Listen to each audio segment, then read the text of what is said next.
શ્રી સુરેશચંદ્ર મકવાણાજીને મંચ ઉપર આવવા માટે વિનંતી.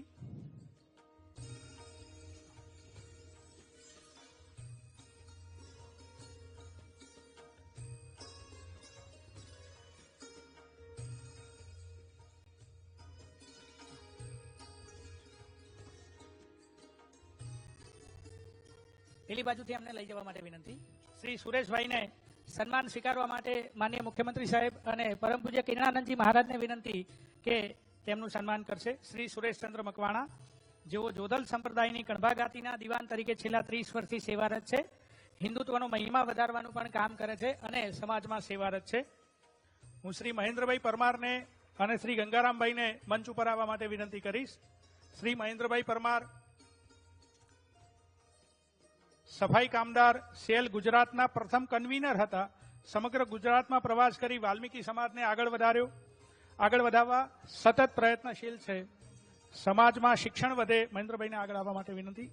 વ્યસન મુક્તિ માટે સતત મથે છે. 2021-22માં તેમને મહાત્મા ગાંધી એવોર્ડથી ગુજરાત અને પ્રેમને વ્યક્ત કરવા તેમણે હરિદ્વારમાં ભારત માતાનું 108 ફૂટ ઊંચું વિશાળ મંદિર બનાવ્યું.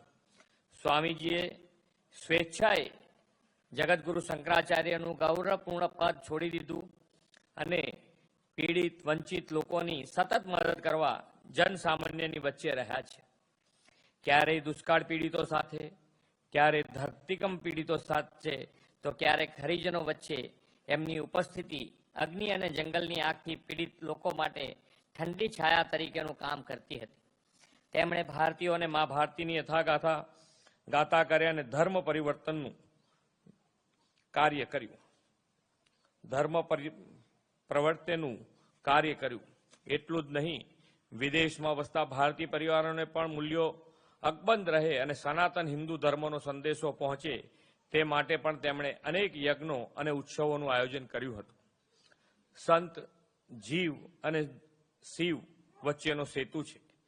જગતને જગદંબાનો પરિચય સંત કરાવે છે. સ્વામીજીએ શિવ શક્તિની સાથે રાષ્ટ્ર